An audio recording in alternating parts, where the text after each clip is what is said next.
Hello and welcome to 14 to 1, the new podcast for AHPs in Coventry and Warwickshire. My name is Jodie Bryant and I'm one of the head of AHPs for the Coventry and Warwickshire Integrated Care Board. 14 to 1 is a monthly podcast where I will be discussing lots of different things that might have an effect on AHPs across the system. These might be clinical things, they might be policy things, they might be strategy, there might be examples of really good work that's going on across the AHP community. I would absolutely love to hear your ideas for what you would like to be shared on this podcast. So please email me, jodie.bryant1@nhs.net, if you've got a particularly burning issue or topic that you'd like to be covered. Thank you. Enjoy the podcast. On the first episode of the podcast, I'm going to be in discussion with Angela Shimada. Angela is the Chief AHP for the Coventry and Warwickshire Integrated Care Board. I will let Angela introduce herself. Good morning, Angela. Morning. Nice to be here today, and thank you for inviting me. Feeling quite nervous being the first one, but also very excited. So, my name is Angela Shimada, and I'm the Chief Allied Health Professional for the Integrated Care Board across Coventry and Warwickshire. So I gave you a list of questions that we wanted to kind of ask today. It's going to be about 10 to 15 minutes, and we hope that that will suit people because you can perhaps listen to this in the car or on your commute or whatever. So the first question that I've got for you is, can you tell us about the role of a chief AHP in an ICB? So what are your main aims and goals, and kind of what does your average week look like? Yeah, so I hope we can keep to 15 minutes. I think anybody who knows me knows I do like to talk.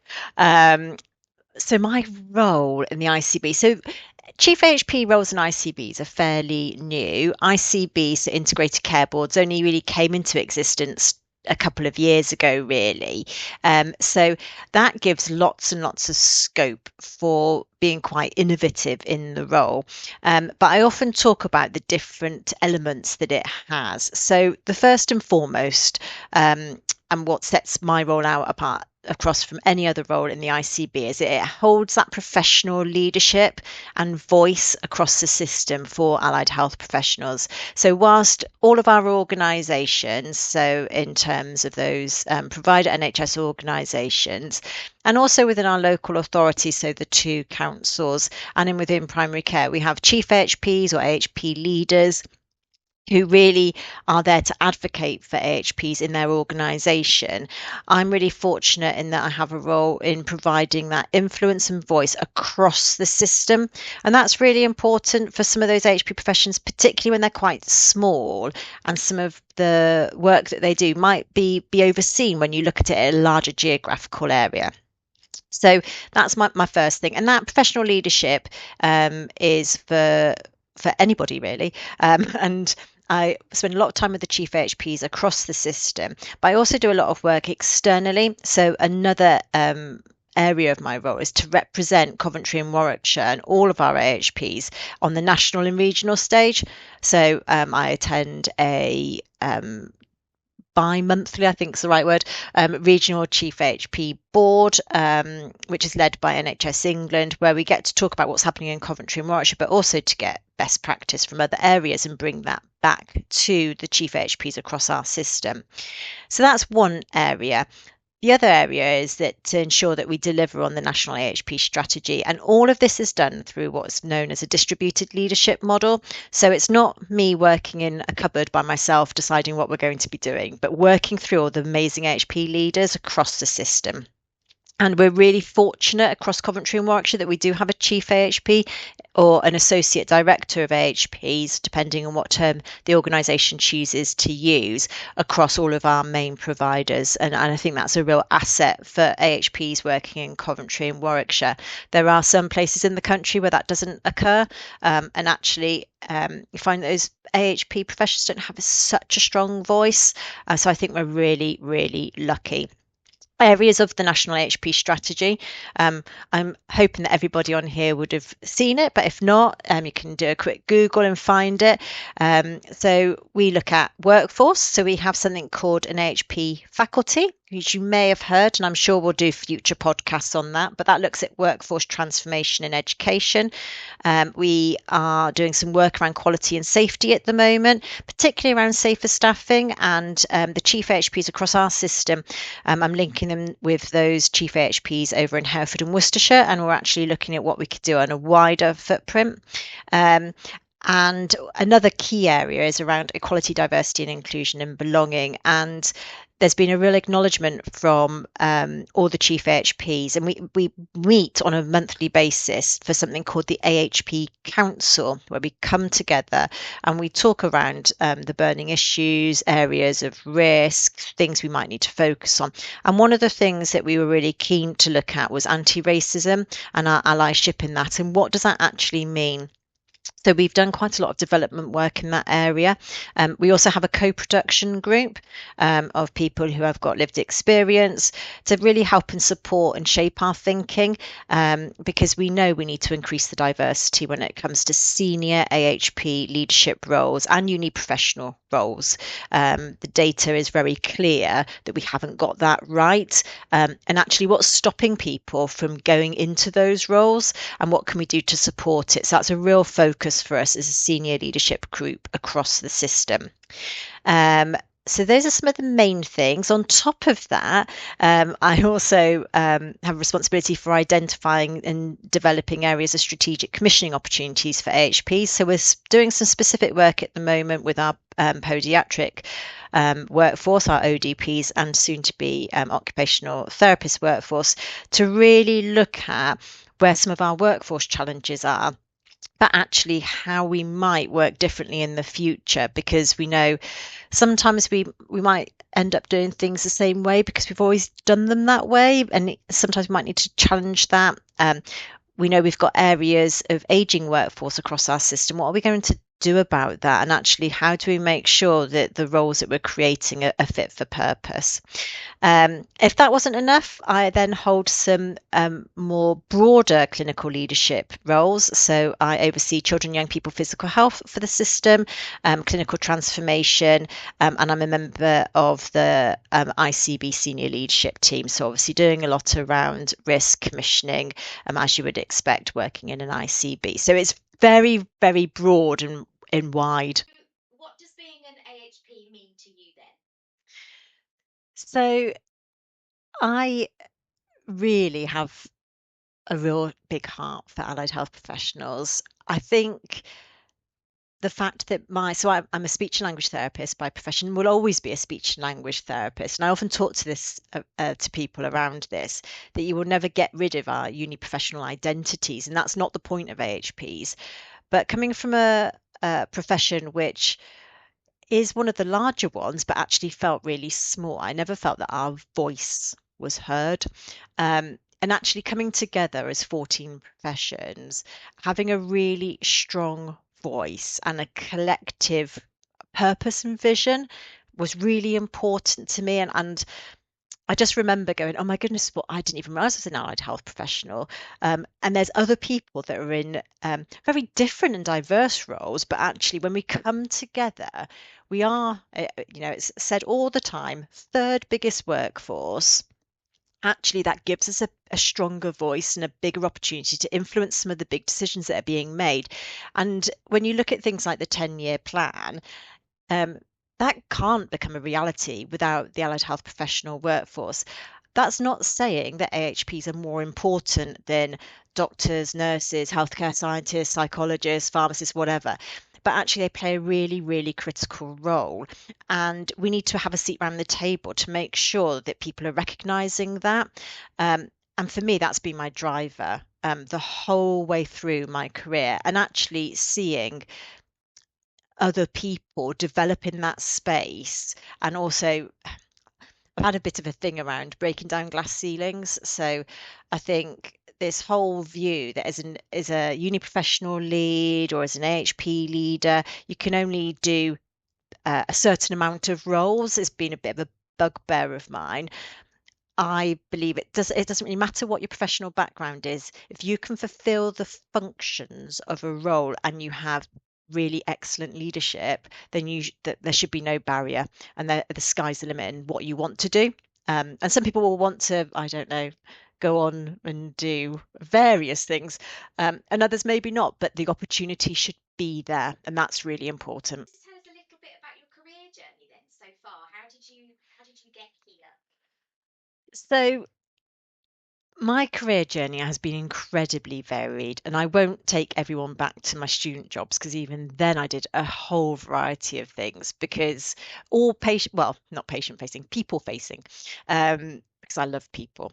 I actually did an undergraduate degree in psychology with English, and as part of that, I did teaching English as a second language.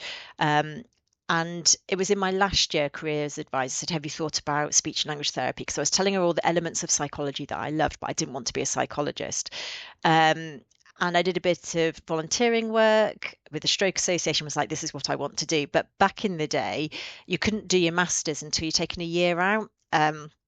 For speech and language therapy. So I decided, and there's a whole crazy story around this, which we don't have time for, but if you ever want to know, just let me know and I'm happy to share. I ended up going and living in Japan. And initially it was going to be for a year. So teaching English as a foreign language, great skill set, could transfer into being a speech and language therapy. But at the end of my first year, I met my now husband. So I ended up staying in Japan for 4 years.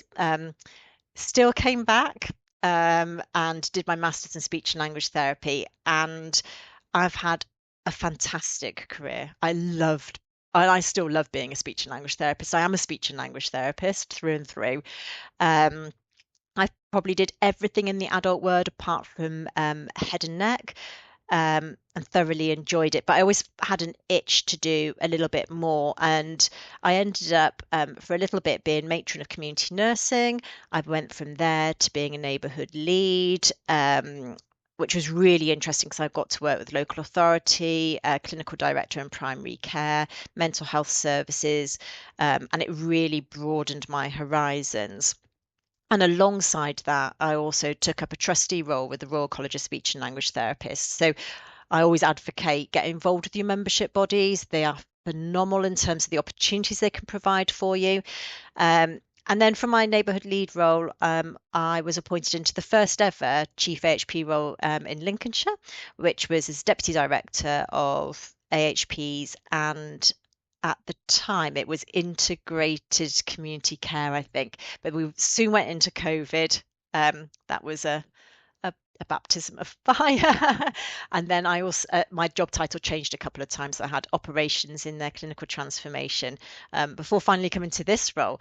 So I've had a lot of different experiences, and it's not just been working with a speech and language therapist or just working with AHPs. It's been much broader than that, and I think that's been hugely beneficial. Is your advice to those people in terms of how to progress into higher leadership positions? Yeah. So I think there's something around taking any opportunity that you see, as long as it's something that you will love. I think it's really important that you should always have joy in your work. So there's nothing worse than applying for a job's sake and it's not the right match. It's a recipe for disaster. Um, but don't be frightened to step outside of your own professional field. Also think about looking at corporate jobs as well. So sometimes project manager roles can be a really good stepping stone to seeing a completely different way of working. Um, I always advise people that it's always really good to have a snoop around on NHS jobs, but not for a job that you actually want to apply for, but look broad. So set your search criteria to really broad terms, maybe not even AHP, but something even broader like transformation or leadership. And don't look in the local area, just look nationally. And the whole purpose of doing that, and I would also say do it at the band you're at now, and then the next band, and then the band above.